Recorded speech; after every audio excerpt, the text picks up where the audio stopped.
bao nề con ô từ tổ Ê bế nó có coi nè. không bay một ác mà tao cho em nhớ bay nó mới chơi mà Đợi này về. cô bay cái tôi nó là mình cho chơi bay cái- con đâu mà con đâu hóa và mình chơi cái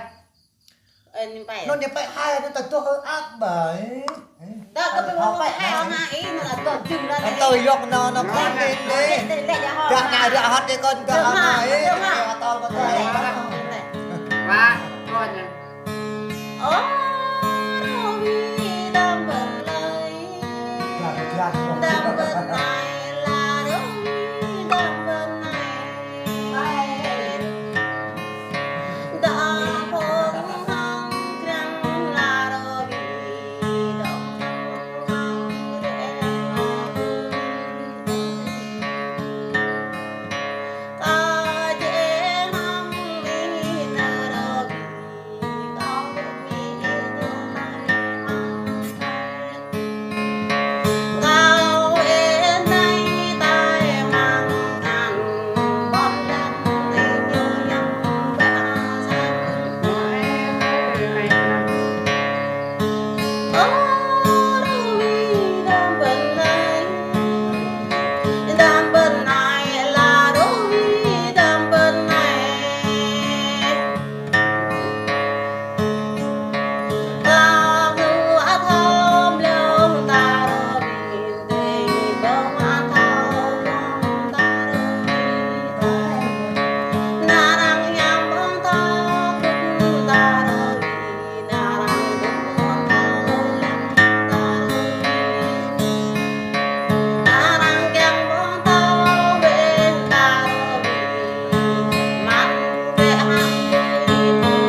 lý bình ý đã đất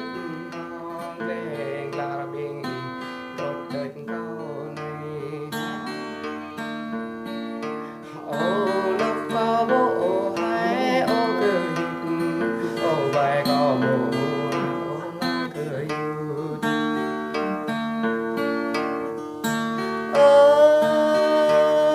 đưa nét nhang bơ đấy câu nàng Gloria Cayola Urni Lâm có mỗi nhập lấy mừng ra ý thả đây mừng dài là cười vui ô nhất lắm mùa cưới có nhung thừa ô vừa lầm cười có nhiều áp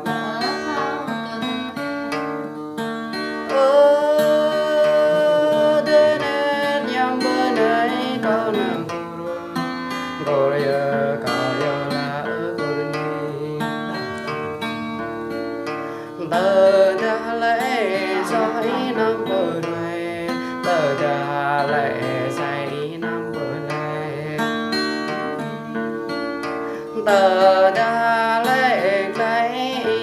lòng tâm đặt đùng áo cười nhún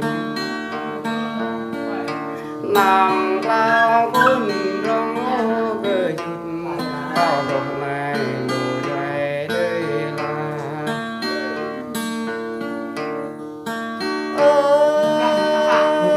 đưa nét nhằm bữa nay có nàng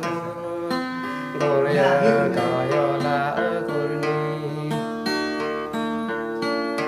Yua có phố đây đúng như cười cao khôn đầy đam mê cười ôm kinh mơ háng như cười ôm đang mở đây như cười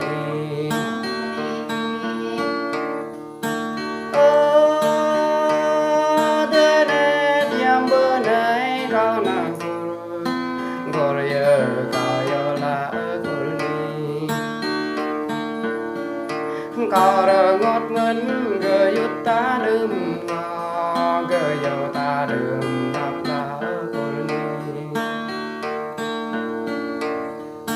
lan ta bát ya mình ôm bát ta dòng lá Urni ô ra đam ra yơ lạc đường pro ta mai lá Urni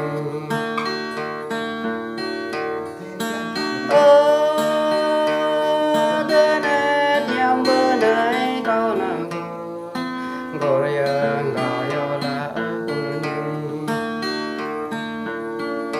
ra này nhớ ta bước cái là ra này nhớ ta nã cái cơ ngăn ra này nhớ ta máu ran